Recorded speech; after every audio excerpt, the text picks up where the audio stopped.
안녕하세요. 홍프로 스포츠입니다. 적중하신 가족방분들 모두 축하드리며 무료 가족방에서 모든 경기 핸디캡 및 언오버 최종 조합 공유해드리고 있습니다. 적중률 높은 홍프로 가족방은 고정 댓글에 있는 링크로 문의 부탁드립니다. 4월 21일 KBO 국내 야구 5경기 분석 시작하겠습니다. 첫 번째로 한화 대 삼성 경기 알아보겠습니다. 먼저 한화 선발 산체스는 첫 경기 승리 이후 나선 3경기에서 승리가 없다. 그러나 그 기간 모든 경기를 5이닝 이상 소화와 더불어 일자책 이하로 막아내며 팀의 상위 선발 역할을 잘해주고 있다. 이닝당 탈삼진에서 리그 정상급 수치를 기록하고 있는데 공격적인 피칭으로 상대 타선을 힘으로 누르고 있다. 이어서 삼성 선발 코너는 지난 경기에서 두산 상대로 시즌 첫 승을 따냈다.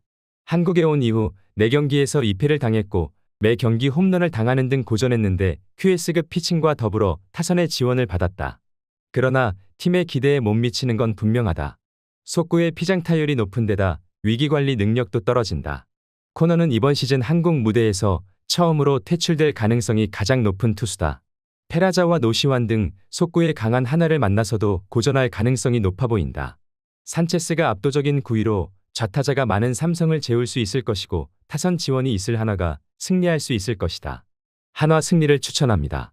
두 번째로 기아 대 NC 경기 알아보겠습니다. 먼저 기아 선발 김건국은 이일이가 부상으로 빠진 기아의 로테이션 한 자리를 책임지고 있다. 비록 5이닝 이상을 소화하는 이닝 히터는 아니지만 꾸준하게 3이닝 이상을 책임지며 역할을 해내고 있다. 9위로 타자를 압도하는 유형의 투수는 아니지만 존의 낮은 곳을 잘 찌르고 있고 볼넷 허용이 적은 편이다. 이어서 NC 선발 김시우는 이번 시즌 NC가 발견한 최고의 선수다.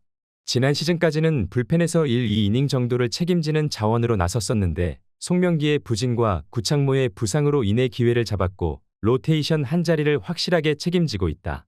최근 두 경기에서는 KT와 한화 상대로 연속 QS를 기록하며 이닝 소화 능력도 증명했다. 선발에서는 이번 시즌 내내 안정적인 피칭을 보여준 김시훈이 나아 보인다. 기아 타선은 지난주에 이어 이번 주에도 좀처럼 타격 페이스가 떨어지지 않으며 상대 투수진을 난타하고 있다. 타선의 힘에서 앞서는 기아고 김건국이 접전을 가져가면 불펜이 뒤를 받쳐줄 수 있을 것이다.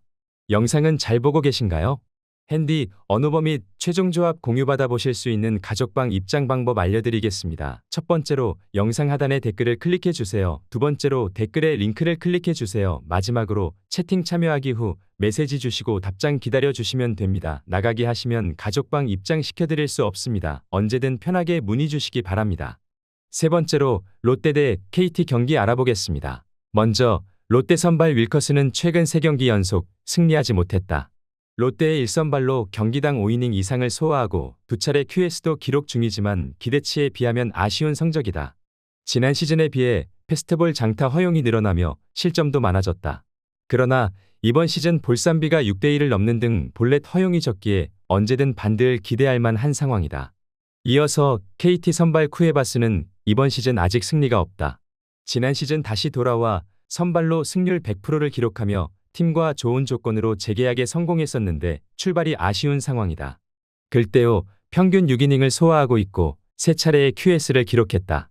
삼진도 이닝당 1개 이상을 잡고 있고 강점인 브레이킹볼 유인구가 위력적으로 제고되고 있다. 롯데는 연승에 성공하며 기세를 올렸지만 최근 윌커슨의 등판 이래 팀 타선이 터지지 않고 있다. 레이스 상대만 잘하면 상대 타선을 경기 내내 압도할 쿠에바스가 선발로 나서는 경기고 강백호와 천성호가 상위 타선에서 윌커슨을 괴롭힐 수 있을 것이다. KT 승리를 추천합니다. 네 번째로 SSG 대 LG 경기 알아보겠습니다. 먼저 SSG 선발 김광현은 왜 그가 여전히 외인 선발을 제치고 팀의 1선발로 나서는지를 성적으로 증명하고 있다. 부상으로 내려간 두산전을 제외하면 최근 3경기에서 모두 QS를 기록했고 이닝당 1개 이상의 삼진을 잡아내고 있다.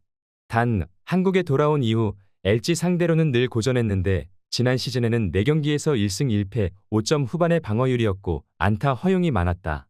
이어서 LG 선발 앤스는 네일과 카스타노 등 앞서가는 다른 외인 선발들과 비교해도 밀리지 않는 성적을 내고 있다. 난타당했던 NC전을 제외하면 올 시즌 등판한 모든 경기에서 QS를 기록했고 자완 파이어볼러로 삼진 능력을 뽐내고 있다. 존의 높은 곳을 특히 잘 활용하기에 타자들이 쉽게 공략하지 못하고 있다.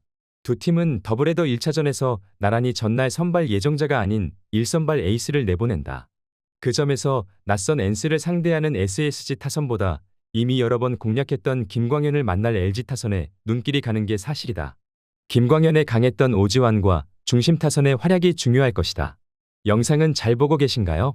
핸디, 언어버 및 최종 조합 공유받아 보실 수 있는 가족방 입장 방법 알려드리겠습니다. 첫 번째로 영상 하단의 댓글을 클릭해 주세요. 두 번째로 댓글에 링크를 클릭해 주세요. 마지막으로 채팅 참여하기 후 메시지 주시고 답장 기다려 주시면 됩니다. 나가기 하시면 가족방 입장 시켜드릴 수 없습니다. 언제든 편하게 문의 주시기 바랍니다. 다섯 번째로 두산 대 키움 경기 알아보겠습니다. 먼저 두산 선발 김동주는 직전 경기에서 LG를 만나 시즌 첫 승을 따냈다. 5이닝 동안 볼넷 허용이 적지 않았지만 위기 상황에서 삼진이 나오며 잘 넘어갔다. 5선발로 팀이 기대했던 선수들이 모두 부진한 상황에서 그나마 이승엽 감독의 기대에 부응하고 있다. 지난 시즌에 비해 삼진 능력이 확실히 나아졌고 슬라이더가 결정구로 잘 들어가고 있다. 이어서 키움 선발 후라도는 최근 4경기에서 3차례 QS를 기록했다. 패한 경기에서도 6이닝을 소화하며 팀의 에이스로서 충분히 이닝을 소화하고 있다. 지난 시즌에 비해 방어율이 올라가긴 했지만 아직 초반이고 안정적인 컨트롤로 볼넷 허용이 적다. 두산 상대로는 지난 시즌 한 경기에 나와 아웃 카운트 1개 차이로 완투승을 놓쳤었다. 김동주가 직전 경기에서 승리하긴 했지만 인상적인 선발 자원으로 보긴 어렵다. 또 키움 타선 상대로 늘 어려운 경기를 해왔었다. 두산 타선 상대로 좋은 기억이 있는 후라도가 안정감 있게 이닝을 소화할 수 있을 것으로 본다. 키움 승리를 추천합니다.